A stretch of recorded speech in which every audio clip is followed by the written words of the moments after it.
Hi, Boo. How's it going? Hang on for a sec. Audie! Where are you, baby? Munchkin! Where are you? Come here, sit with Mommy. Say hi to the BooTubers. Come here. Come here. Up, up, up, up, up, up. Jump! You know how to jump, don't you lie. Hey, say hi to the BooTubers, baby. Say hi, BooTube. Hi, BooTube. Really? The camera's right there, my darling. Right there. See? You see the camera? Really? Really? This is Odie. If you guys don't know him, he's my baby. One of my many. But the only one who's currently alive, unfortunately. The others passed away. It's my only living baby, love. Anyway, hi. Ah, blah. Blah, blah, blah. Yeah, yeah, yeah. Yeah, yeah. Get your ears. This is my reaction rant. Sorry about that. To The Flash, Season 3, Episode 22, which I believe is called Infantino Street or something like that.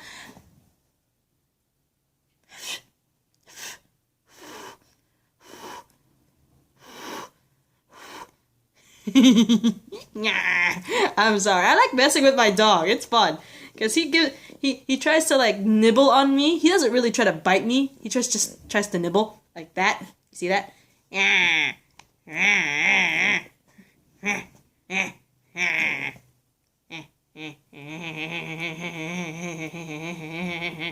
I see your teeth. Okay, fine. Blah. Must you? Anyway, Team Flash, the Speed Force bazooka is pretty much complete, but according to, what was her name? I forgot her name already, but, that one lady who's making the Speed Force bazooka, she is like, they need a power source in order to power it, and the only power source that, the only energy source in the whole world that can power the Speed Force bazooka is apparently, from what Team Flash learned, located in Argus. So, they contacted Lila, because, duh, she runs Argus. And what are you sniffing? There's, like, nothing here. You see how he ignores me when I question him? Excuse me, sir? What did you do? What did you do? Yeah, don't try to kiss me to make it up. Anyway, he's literally laying on me right now, which is actually kind of cute. Anyway, they find out from Lila that this power source is apparently a salvaged, it's salvaged technology from the Dominators. Remember the Dominators? Those aliens that pretty much attacked everybody and pretty much gave us an epic 4-part episode between Supergirl, The Flash, Arrow, and Legends? Those aliens! Yeah! It's apparently one of their technology. It's been salvaged, and it's an energy source, and the only one that could pretty much power up the Speed Force bazooka. And so when they asked Lila if they could, borrow it, of course she denies it because apparently Lila is still very she has mistrust for Barry because of his creation of Flashpoint. Because remember, because Barry created Flashpoint, Lila and Diggle ended up with a son. Because remember, before Barry created Flashpoint, they had a daughter, and they named her after Sarah. Because at the time, Sarah was dead. Remember that? And because Barry created Flashpoint, baby Sarah no longer exists, and now they have a son named John Diggle Jr.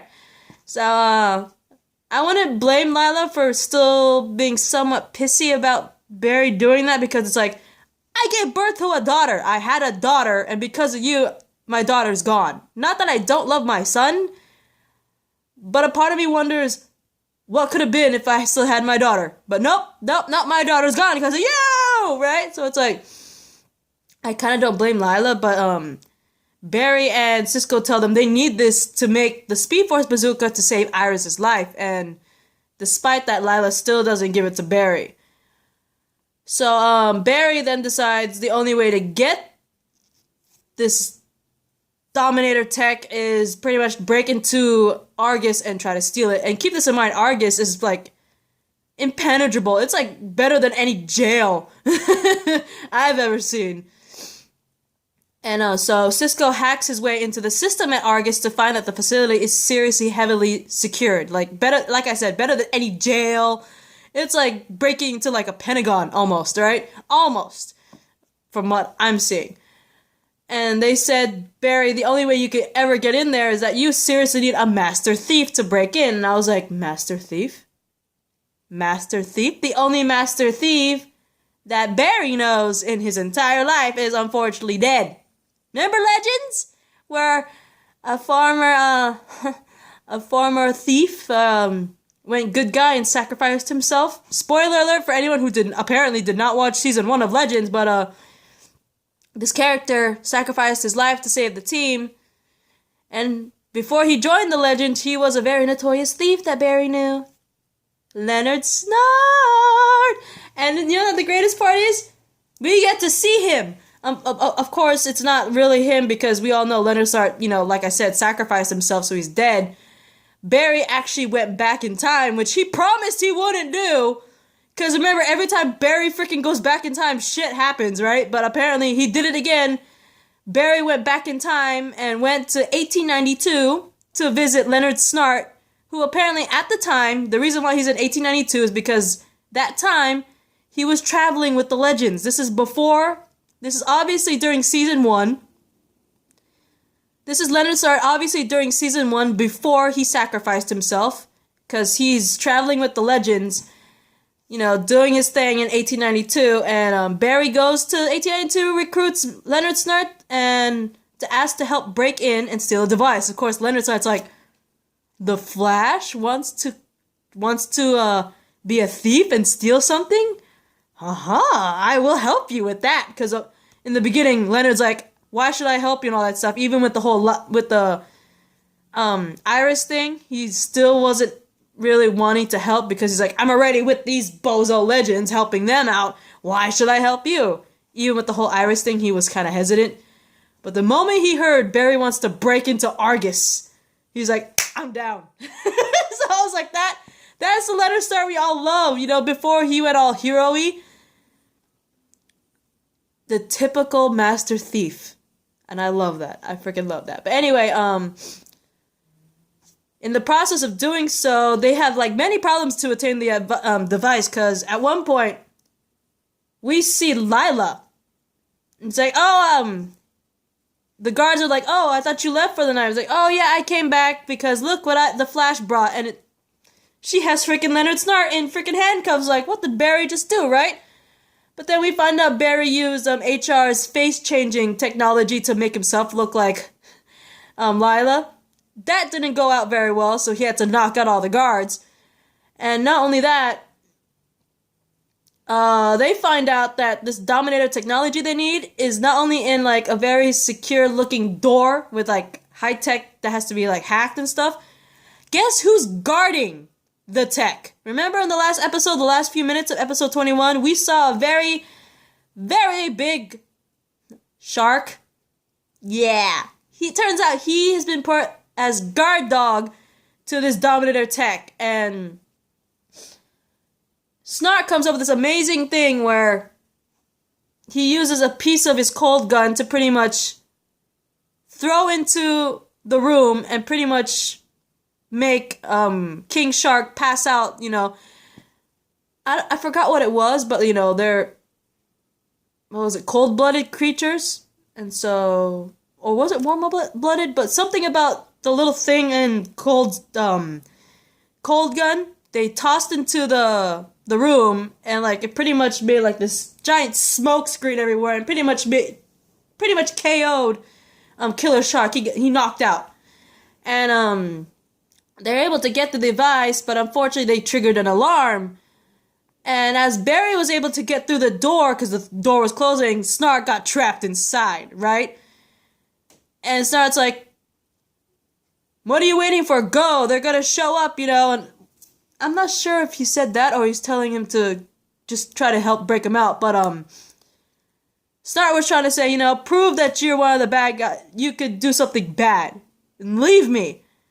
But Barry manages to, with the help of Cisco, open the door and get Snart out of there. Unfortunately, Snart got grabbed by the foot with King Shark's hand, but luckily they're able to close the door. Sorry, I'm really jumbled right now, but I'm trying to remember every detail. But the cool thing, the cool yet very disturbing thing I saw was when Cisco managed to close the door so Bear could get Snart out. King Shark's hand got caught and pretty much chopped his hand with the door, and I was like, King Shark's hand is right there! You chopped off his hand! And what the crazy part was, seeing when they looked through the glass part of the door, they saw that King Shark, despite the fact that his hand got chopped off by the door, his hand was able to grow back, and I was like, oh, that's disturbing. That's cool, yet disturbing to me. I don't know why. But anyway, the Argus security team eventually finds Flash and Snart, but Lila saw through the security cams what Barry did for Snart, and because of the kindness of Barry's actions, decides to let Barry take the device. And, he of course gives it back to Star Labs so they could create the Speed Force bazooka. Anyway, Cisco, he vibes his battle with Killer Frost, and he's like, you know what? It's time. I better go fight her. So he leaves to go fight her, and he tells the team to go for Joe and Wally to take Iris, take her somewhere, hide her where he can't know, so Savitar won't know, right? And so Wally and Joe decide to take her to Earth 2, where Harry is, and unfortunately, Savitar, who is in a Flash costume, goes over to Star Labs and pretends to be their Barry and says, so, is Iris okay? HR, thinking that Savitar was Barry, was like, oh yeah, don't worry, Joe and Wally took her to Earth 2, she's fine. Fortunately, that was Savitar, and he ends up going to Earth 2. Wally tries to fight him, ends up getting his leg busted up by freaking Savitar. Joe and Harry try to shoot the hell out of him, still doesn't work. Savitar ends up taking Iris, and they end up in the location where the whole thing happens, and Barry uses the Speed Force bazooka on Savitar. Unfortunately, it didn't trap him because it failed because Savitar was wielding the Philosopher's Stone, which apparently is revealed to be made out of calcified Speed Force energy, which pretty much negated the Speed Force bazooka, which sucks!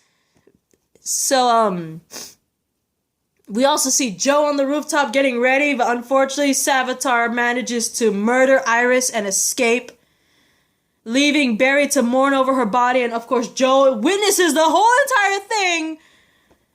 And while that's happening, you see a video that, in the beginning of the episode, Barry and Iris, they're in bed together, not in the rated M version, but you know what I mean. And Barry went to go get Iris food in the beginning, and Iris took Barry's phone and what seems to be like a recording. And we actually see the recording when Barry's mourning over Iris's body, where Iris is accepting Barry as her husband. She does the wedding vows in the video, and it breaks my heart. I'm like, so that's it? They worked so hard to get the Speed Force bazooka beforehand, before the future actually did, and nothing still? They still killed her? What the fuck? Right? And I'm like, why? Why is this a thing? Because remember, in the future, 2024, the Speed Force bazooka wasn't created until 4 years after Iris' death. They managed to make the Speed Force bazooka 4 years early, and it still wasn't enough? Screw you, CW! Oh my god! And it was the worst part, because you got very sad music playing in the background. You got Barry mourning over her, carrying her body. You see Joe there, in shock, and then he falls to the ground and cries on the rooftop, witnessing his daughter's death. It was supposed to be HR that was up there. Remember when Cisco vibed the future with Barry? They saw HR on the roof, but no, it's Joe, and he witnessed his daughter's death. That's horrifying. And then to pour salt on all the fans' wounds, you see a video of Iris pretty much doing her wedding vows? What the hell? I'm done. That is my reaction, man. I am done. I'm gonna cry in the next episode. Goodbye. Bleh.